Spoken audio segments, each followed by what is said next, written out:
You Can't Make This Shit Up, episode number 5 with Paul Elam and Tom Golden. Let's see what they're up to. Good morning, good afternoon, good evening, wherever you are in the interwebs. I'm Paul Elam with a voiceformen.com and an earformen.com, and I am with my compatriot, Tom Golden of menargood.com. Hello, Tom. Hey, Paul, how's it going? I'm telling you, Tom, you can't make this shit up. I was thinking the same thing, man. We got a quattro of stories that just make you shake your head and scratch your head and want to pluck your hair out and not know what to do with yourself. I got to start though. This is a surprise to Tom. He didn't expect this, but I got to start with just a short bit of information. You'll see in the link in the low bar to a website called Subscribe Star. That's where, excuse me, Carl Benjamin, also known as Sargon of Akkad, that's where he went after he was booted off Patreon. Recently, my video of 750,000 hits, you can spot a borderline from a mile away, was pulled from YouTube based on hate speech. And that's what they did. I mean, I read the diagnostic criteria from the DSM-4, and that qualified as hate speech on YouTube. So they removed the video. I appealed. They rejected the appeal. Things appear, Tom, to be getting worse before they're getting better. Yes. So I am moving. I'm once again trying an alternative platform because I do think my days on YouTube are numbered. How many I can't say, but I think they are numbered, and I think probably my days on Patreon are numbered. Yeah. So there will still be links to the Patreon there if you care to support my work there or Tom's work, but you'll also on my channel be seeing links to Subscribe Star, where I have just set up, and this will be the first content that's on Subscribe Star. All right. It'll be the first video. The Virgin Voyage. Yes. The Maiden Voyage on Subscribe Star. I want to offer that to everybody out there for their consideration. And I'm going to keep plugging as long as I got a tin can and a piece of string. I'm going to be talking about these issues. Yes. But I needed to throw that out there to start with. Good. Yeah, I may be moving there myself. We'll have a look and see. Well, I hope this one works. Mine's didn't work out too well for me. Yeah. We had I forget another one recently that went up and down real fast. BitChute is now gone. Things, the biggies out there, YouTube's, Google, they're crushing people who try to start any form of competition. I don't think, I know it's terrible words to a libertarian like me, but I don't think unless there's government intervention in the monopoly that we're probably going to get anywhere. Google's too big, too much money, and they don't want anybody to create a platform of free speech. Yes. And they're working actively to crush them. But anyway, we are still speaking openly, and we can continue on. Our first story, wow. 6-year-old boy named James. I know his last name. I'm not going to mention it. He's only 6 years old. I'm not going to put his family's name out there. They're from the Dallas, Texas area. And he is embroiled, or he is in the center of a custody parental right conflict between his divorcing parents over his status relative to what feminists like to call gender. Of course, scientific people call it sex, but in reality, or rather in the feminist reality, it's gender. This boy, and he is a boy, has demonstrated all along to his father that he prefers to be a boy when he's with his father. And here's the catch, and you'll read the article. I suggest reading it. And for those of you who don't know, one of the trademarks of gender dysphoria is a persistent insistence of being of the other sex. That is part of the diagnosis. In other words, if you don't continually insist that you're the opposite sex, you don't have gender dysphoria, according to the diagnostics on it. That's just, there's something else going on. Now, the article was written by a man, and I can't recall his name at the moment, but you'll see it in the article, who has personal experience with this. He was cross-dressed by his grandmother in his formative years, but dressed as a boy with his parents, ended up getting wrapped up with some gender transition therapist, got carried through so-called transition, ended up having surgery, and of course, chemical castration done, and then figured out that he wasn't transgender and has to go post-surgery, had to go back through this process to reorient himself to life as a male. Mm. And his concern is that this is what's happening to this boy now in Dallas. Right. The mother is a pediatrician. She's obviously, to me, I didn't read anything that said she was, but I'll lay all my money, what little I have, that she's a feminist and that she's an ideologue. And she's gotten this boy at 6 years old into a gender transition therapist who agrees that there's gender dysmorphia there and is setting him up to begin chemical castration in 2 years. Meanwhile, she has threatened the father, who insists, and there are, if you read the article, you will see there's multiple witnesses that this boy lives as a boy around his father, identifies as a boy, talks like a boy, wants to be a boy. All the time he was around us, the only time this child identifies as a girl is when he's with his mother. And she's setting him up for chemical castration, beginning at 8 years old. That's crazy. And you'll see all the links down there. The father is raising money for legal defense and to try to protect his son. All that's in the article. You can get to those links anywhere. I think they had a $75,000 goal. They're almost halfway there with that. But this guy's fighting hard on behalf of his son so that they don't make a tragic mistake. Now, imagine, again, I go back to the author of this article. Imagine having your genitals removed because of a mistaken idea and then figuring out afterwards that that's not you. Yeah, that's not good. And can you imagine that we have a court that is playing a role in allowing this to happen to a child, or that has at least the potential to do that? Tom, it's hard for me to know where to even start with this clusterfuck of a story. I mean, to say you can't make this shit up is an understatement. I agree. It's completely mind-blowing and sad. What is happening here that this is even being discussed as a possibility?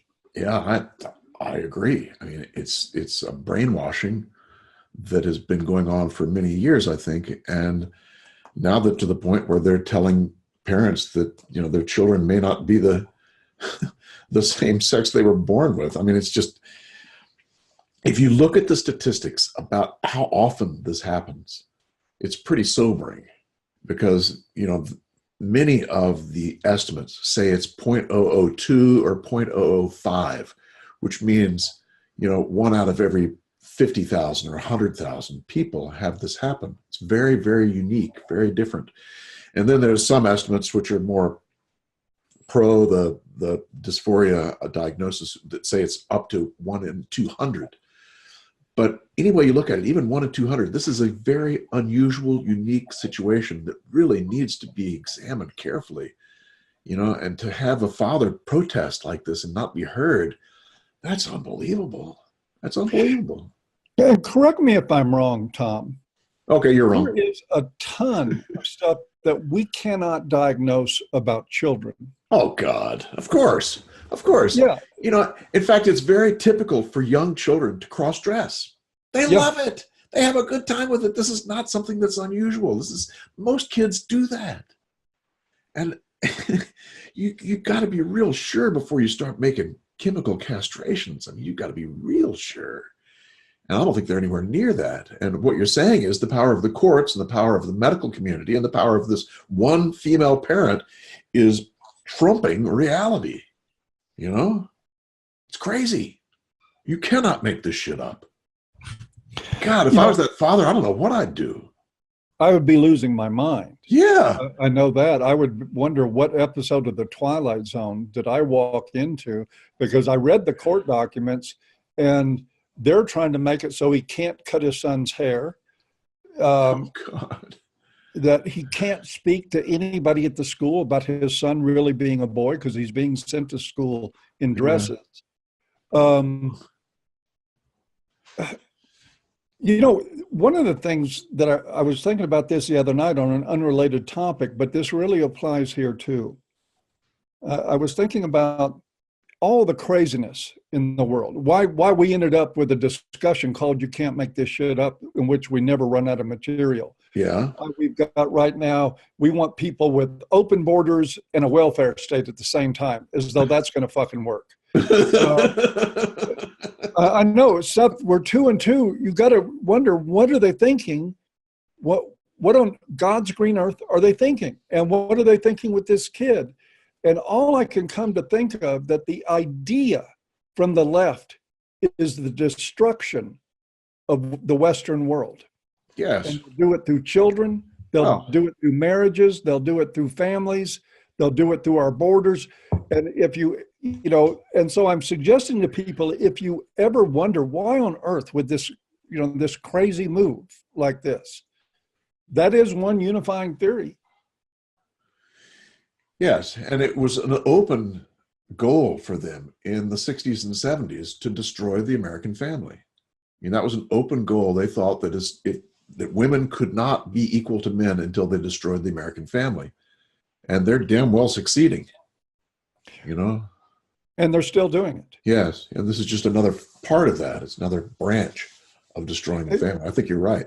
And I know that the men's activists of the 70s were saying, hey, look, you know, feminists are talking about destroying the family, and everybody in the world went, oh, you guys are nuts. You're exactly. I told people that years ago, and everyone told me I was absolutely nuts, even though it's written. I mean, they wrote down. It's bizarre. Now look at the number of fatherless homes.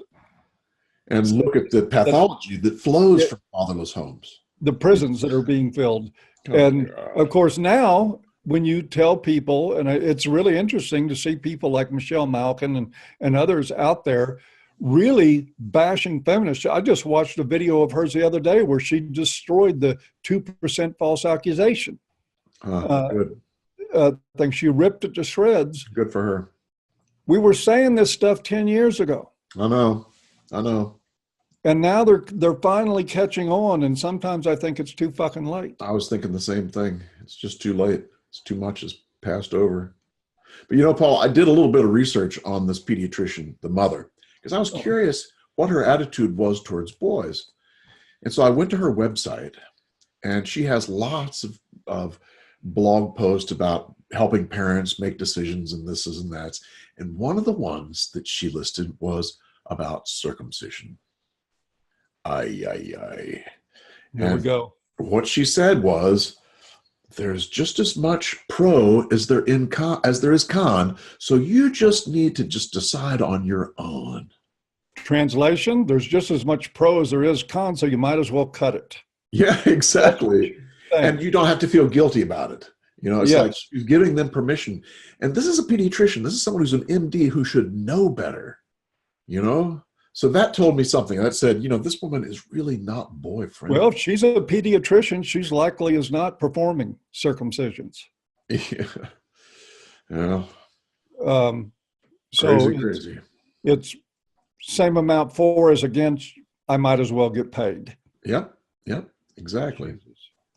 Well, I tell you what, if you're so inclined, click through, read the article. And if you're really so inclined, go help this guy. Yeah, really. But what can you do to help him? What can you do? Well, he's raising money for legal defense. Oh, is that right? So he's got some sort of GoFundMe thing? Yeah, all the stuff at the bottom of the article, there's linked to the funders. Yeah, we'll link that in too. Yeah, well, it's in the article. But I threw in a few bucks this morning. Yeah, I'll do the same. It was worth it to me. Yes. I wish this guy well, and for God's sake, keep your fucking hands off of children. Really? Let them be kids. To be a woman at 18, then he can pursue it. Exactly. Let them be kids, and then once they're adults, they can decide for themselves what they need to do. Absolutely. But please. Ay. Next Can one. we go on to something a little funnier? Paul, you're going to like this one. Okay. Lay it on me. Let's see. What was the title? Eastern Michigan University canceled a production of the Vagina Monologues after students protested that transgendered women were excluded from the production. Well, they're post-op. I guess they do have vaginas. They get to be part of the dialogue. Because that would make them feel bad since they don't have vaginas. I was thinking, well, wait a minute. It would make men feel bad too because we don't have vaginas. Why aren't they worried about that, Paul? Except I don't feel bad about that. So what is their point? Is it that, well, they don't have nobody but a woman has a vagina. Right. Even post-op, you do not have a vagina. Right. You have a hole. Yes. But not a vagina. Yes. Yes. But they don't want to hurt their feelings. I mean, that's the whole thing. And to me, this is just indicative of our approaching paralysis.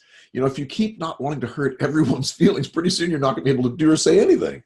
And it's also an example of the beast feeding on itself in the end. Yes. I mean, come on, Eve Ensler being silenced by gender activists, and the Vagina Monologues not going off because there's no fake pussies involved with the event. It's crazy. And this is just another indicator of how crazy it's gotten. Just insane. But let me read you a little bit from this article. Yeah, let's hear it. Let me read you just a little bit. Celebrities who have starred in it, including Jane Fonda, Whoopi Goldberg, Idina Menzel, whoever that is, Glenn Close, Susan Sarandon, Marin Mazzie, Cyndi Lauper, Mara blah, blah, blah, blah, and Oprah Winfrey asked questions involving womanhood, such as, if your vagina got dressed, what would it wear? And that made me think, Paul, I have a question for you. If your dick got dressed, what would it wear? A tuxedo, motherfucker. A tux. Dick tux. I was thinking, gym shorts and a t-shirt would be just fine. And then I thought, but if it's a feminist, I want it to wear a Darth Vader costume. Oh, yeah. Dun, dun, dun, dun, dun, dun, dun, dun, dun. Oh, God. May the patriarchy be with you. So here's what I'd like you guys to do. I want you to put in the comments what your dick would choose to wear if it put clothes on. That should make the comments pretty freaking interesting. And you can't say gym shorts and a t-shirt or a tuxedo. Those but apparently my dick and Tom's dick won't be hanging out together in Probably public. not. Probably the dress not. mismatch just won't do it. One's more flaccid than the other. Yeah, but I would really be interested to hear from viewers in the comments how you up your pecker. Yeah, how would you dress him up? What would he look like? I mean, if the Vagina Monologues can do it, if Whoopi Goldberg can do it, then what the hell? We can too. Dress that guy up. Would you put on a raincoat that easily unbuttons? Oh, God. Street corner attire. Okay. Okay, should we move on to the next one? Yeah, let's move on to the next one. We're good. Okay, and this is going to involve some reading on my part. Yeah. I've got to switch out of this and go in to read this. This is an article, you just have to hear it. It's a Dear Abby type column called Dear Anne. And this guy writes in. Dear Amy. and it's sort of framed as an article now, and it's titled "Helpful Man Poses a Me Too Riddle." And not dear Anne, dear Amy. Excuse me, Anne, Amy, whatever. Dear Amy, I like to think that I'm a caring and sensitive man, one who respects women and appreciates the spirit of the Me Too movement. Therefore, a recent experience has me disturbed. I'm looking for some objective feedback. One recent evening, I was with a woman that I know well. We had drinks before, during, and after dinner. It became apparent to me that she was quite intoxicated and probably should head to bed to sleep it off. I helped her up the stairs to the bathroom. After a few minutes, when I heard the bathroom door open, I came back upstairs to check on her. This is when things got tricky. She was naked and she made strong sexual advances toward me. I knew that the right thing to do was to help her get dressed and into bed for sleep and then go on about my own business. But I was weak, partly due to my strong attraction to her. We engaged in sexual activity, and during the acts, I believed there was a possibility the next day she would not remember, or at least she might not remember how things got started. Yet I continued, and for this I'm feeling remorseful. Have I committed date rape? Am I a predator? If the situation came to a courtroom, or if I were a public figure, would people judge me to be a bad man? And finally, Amy, does it matter that this woman is my wife of 25 years? Well, first of all, Tom, what's your reaction to that? Well, I think the guy has an interesting point. You know, the whole story as it read seemed like, this guy's a predator. He's taking advantage of this terrible woman, blah, blah, blah. And then you hear it's his wife, and it's like, it sort of makes sense, When she took her clothes off, she knew what she was getting into. She was well aware of what might happen. Well, I would probably be even a little coarser than that. This girl wanted to get fucked. and she let him know it, so he fucked her. Yeah, well, there you go. Story, it's his wife. Of course, it's not rape. And of course, Amy thinks it is rape. Of course she does. She said, you asked for an objective opinion. Here's mine. Let's establish at the outset that no, you are not a caring and sensitive man. No, you do not respect the Me Too movement. That much is quite obvious. Taking the scenario you described at face value, yes, you sexually assaulted your wife. She was drunk. You were sober. No, he wasn't. He drank drink with her, but I won't let facts bother me if they're not going to bother Amy. Right. She wasn't able to consent to sex, not that you asked her. No, you didn't commit date rape. You did, however, commit marital rape. Okay, I'm going to let readers go in, and our viewers rather go in and finish reading that. My first reaction, Tom, was about Amy. When I finished reading his letter, I'm thinking, I hope this bitch isn't dumb enough that she takes this guy seriously. He obviously, to me, wrote this tongue in cheek. He doesn't really think he raped, or he didn't have any real question. Right. He was making a point by writing this. Yes. And this ideology-addled cunt took him seriously. Yes. As though he were really asking. Yes. And of course proclaimed, like all feminists do, that no matter what kind of sex you have, whether it's with a sex doll or with your drunk wife when you're drinking together, it's all rape. All sex is rape. That's the feminist line. Yes. Everything. And his line was, there's a lot of gray here. It's not hard and fast. This is not black and white, That was the point he was trying to make. Right. And he made it well.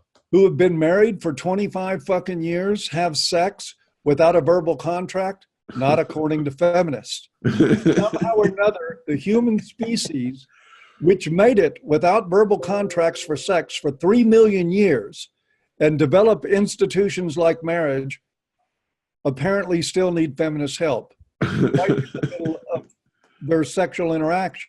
Yeah. This is, I think she played right into his hand.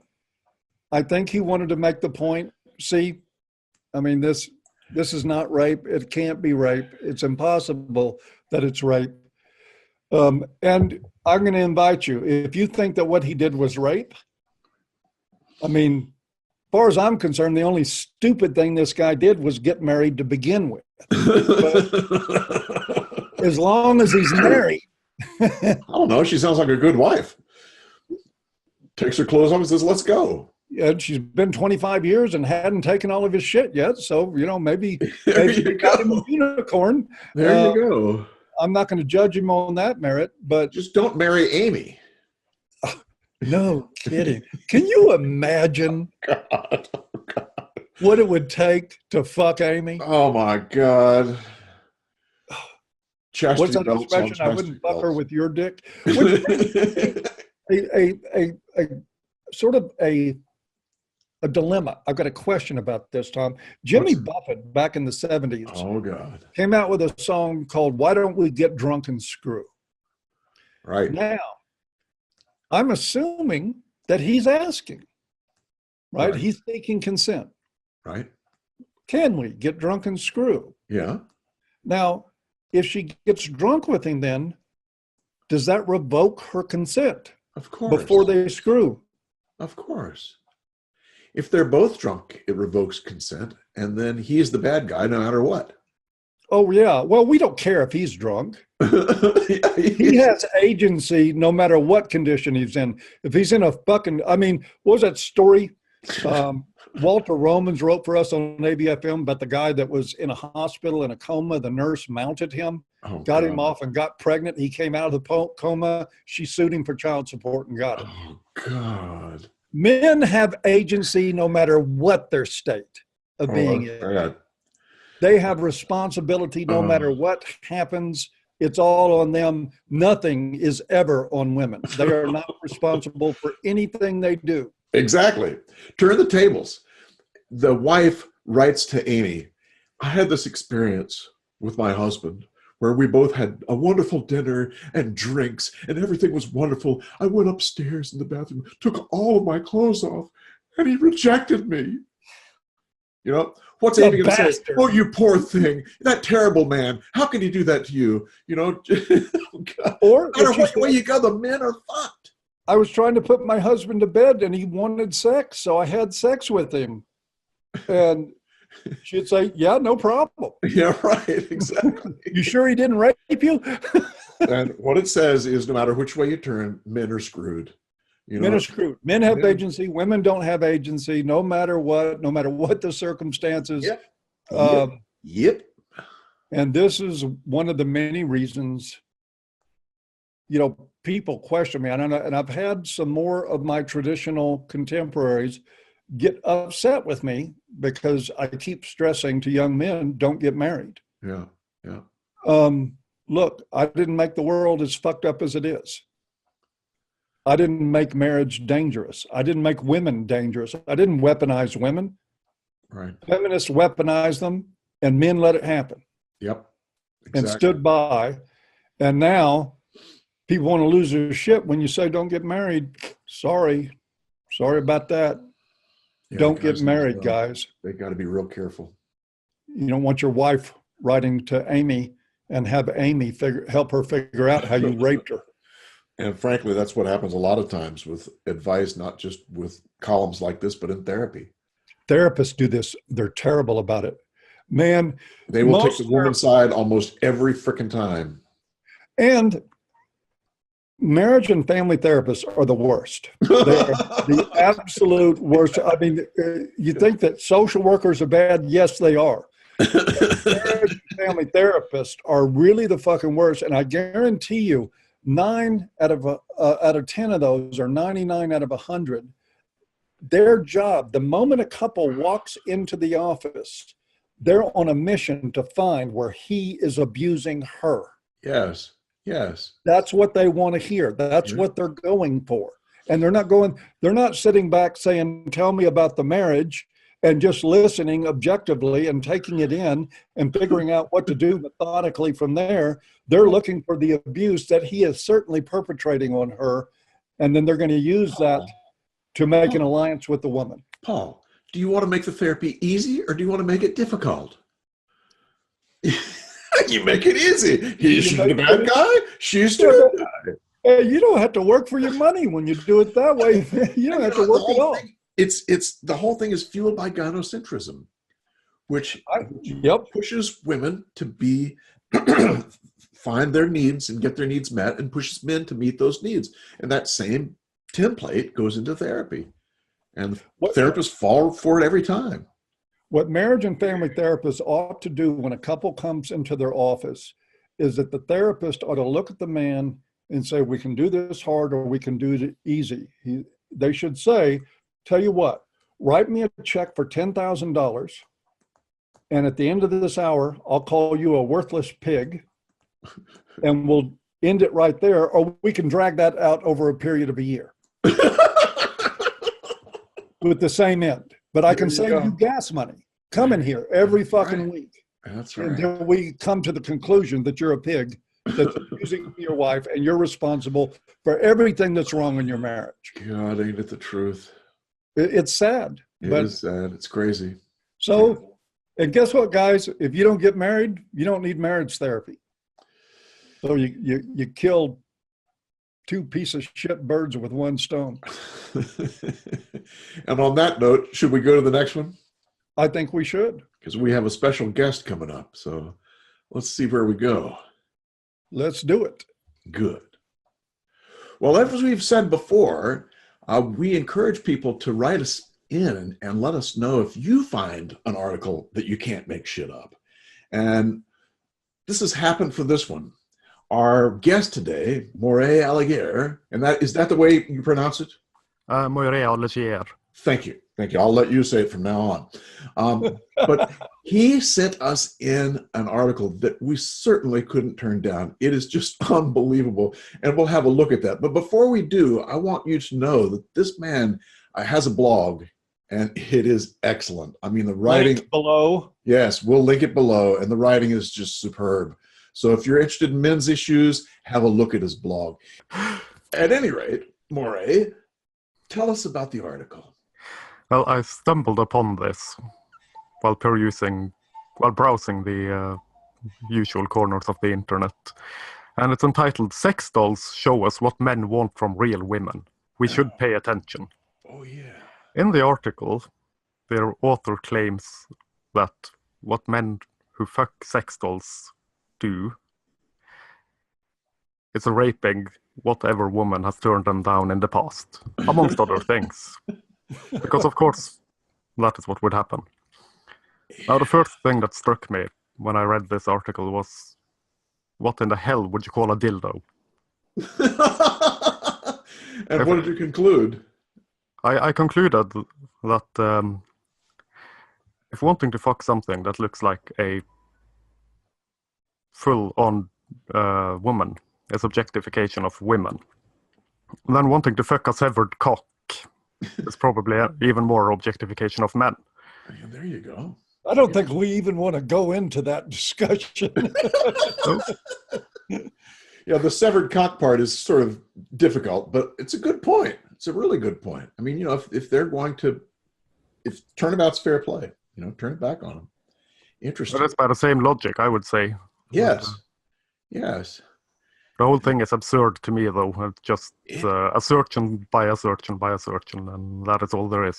It's pretty crazy. And the only reason, actually, that they're fucking a severed cock is because they couldn't figure out how to attach one to an ATM. Yes, indeed. Crazy article, man. Crazy article. I think what strikes me about that is that the intelligence of the headline. Oh, God. The headline says that sex dolls are informing them what men want. I mean, an absolutely gorgeous female body that doesn't fucking talk and that you can put away in the closet when you're done using it. And is willing. Yeah, and is willing. I mean, Just like a looking at dildo. feminists, of course they turn this into a rape. Only a feminist can turn, sex with an inanimate object, also known as masturbation, Oh, God. could turn that into rape. But I mean, feminist idiots aside, there's a lot of women that could learn something, make themselves look good, try not to be too intrusive into a man's life. Those are actually reasonable goals if you want a man to be happy. Now, I don't know if there's any women left that actually want a man to be happy. But if any of you women out there listening, you could learn something from sex dolls. They have a lot to teach you. Yes, indeed. One of the sentences that caught me in this article reads like this: "It isn't a plastic doll lying underneath them. It's every woman who has turned them down." And Well, it goes on, but I mean, that's enough. Every woman they can't have, every woman who has been more successful, more praised, and more desired than the man can ever dream of being. And now that man can do whatever he wants to that woman. Make no mistake, that isn't a doll he's doing, or maybe raping, choking, or hitting. It's all those women he can't measure up to. I mean, this stuff is just unbelievable. well, let's for a minute. I mean, let me play devil's advocate for a Go moment. ahead. Well, and the thing is, most feminist ideas have like a grain of sand's worth of truth in them, Yes. and wrapped in 50 tons of bullshit. But yeah, I think sex dolls are representative of the ultra attractive tens that most men won't land in their lives. And my response to that is, so what? Men have the ingenuity, the ingeniousness to come up with a facsimile that can take care of that urge. One, I'm not going to demonize men fantasizing about beautiful women. We've been doing it, our whole lives and in every generation for thousands and thousands of years. That's what we seek. Yes. And now, in a world of very scarce resources in that way, men have the ingenuity to come up with something that's a reasonable facsimile, and those facsimiles are getting better all the time. If you think this article's bad now, wait till 10, 15 years from now. Yes. When they're making products that really do rival women. Yeah. And boy, you think the outrage machine is in gear now about these things. You wait. It's going to get crazy. But you know what? So what they're saying is true. I mean, it's not rape, obviously. That's their bent that they put on it that makes it really stupid and ignorant and robs women of an opportunity to learn. Because most guys, given the option between a sex doll and a decent woman, would take the decent woman. Yes. But they're not going to learn that lesson. No, not writing things like this. No, they're going to learn that this is man's opportunity to rape. And underneath it all, I think, Paul and Moray, this is simply about power and control. It usually is, I think. Yes, exactly. And because sex dolls are going to rob women of their power. They have this power of saying, nope, not today. Nope, not tomorrow, not the next day. I mean, they control this whole resource that for men is critical. And now they're not going to control it so much anymore. That's a big deal. And I think a lot of what you see in this article is that attitude of resentment that they're being stripped of their power. Maureen, I'm really curious about your ideas on sex dolls in general. I've noticed in your writing, you have very profound insight into the world of men. Thank you very much. Coming from that perspective. Oh, by the way, if you folks haven't seen it, there is Remembering Rebellion is a video on my channel. It's a reading of Mairead's material. One of the best pieces that I've read in a long, long time. So try it out. But going and Paul back, really reads it well. It really reads it well. Just the Well, experience of listening. it sort of read itself. It was easy work on my end. But Marin, what is your ideas generally? What is your reaction to the whole topic of sex dolls for men? Well, first of all, I don't think it's objectification of women. It is humanizing an object. It is, I would say, quite the opposite of what the author of this piece asserts. I see no problem with sex dolls. I think it would be a good release for pent-up sexual urges, I suppose, is the best way to go about it. I find the hypocrisy surrounding this astounding. Like I mentioned previously, if this is objectification of women, then by the same logic, that would mean that, and please excuse my English, but that would mean that men would have a whole woman.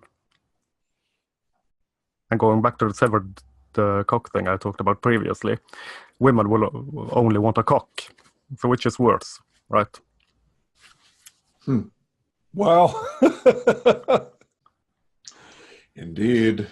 If that made any sense. You have to wonder what the market's going to be like for male sex dolls for women. Are they going to invest 5, 10, 20,000 into a sex doll? Because there's already quite a robust market for female sex dolls, but I haven't read anything on the market for male sex dolls. Well, they do make them. I've seen pictures. Oh, is that right? Yeah. Yep. I did not know that. Yeah, they do make them, but the feminists are not up in arms about that, of course. I'd love to see the advertising for that. Interesting.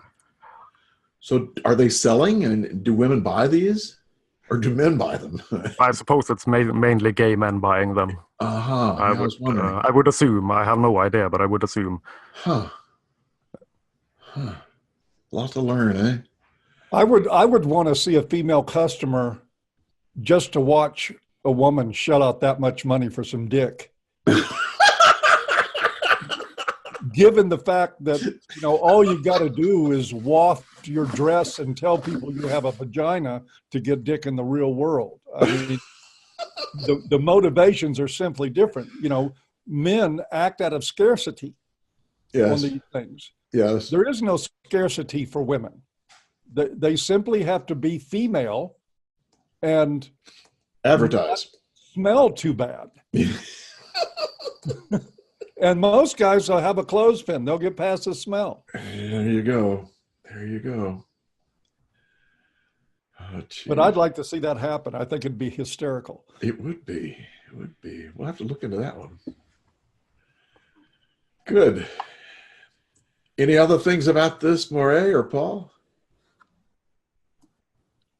I'm tapped out.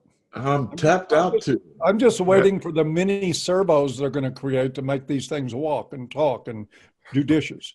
Yeah, do dishes. Yeah, they mentioned that in the article too. I think that they would expect these dolls soon enough to do the dishes. And I thought would add and make sandwiches. And don't say it like it's a bad thing. I'm with you on that one. So anyway, you can't make shit up, and this one certainly can't be made up. And on that note, I guess it's time to say goodbye. So it would seem to be that time. You all take care, and keep in mind that men are good, as are you. And visit Moray's blog and his YouTube channel, links down below. Subscribe to this guy. Check it out, man. His work, please. I'm telling you, it's some of the best writing I've seen in years. So have a good look. And on that note, you all take good care. Now let's see if I can figure out how to turn the fucking thing off. Well, why don't you turn the fucking thing off, Tom? I'll do my best. Thank you, Moray. Appreciate your presence today. Thank you.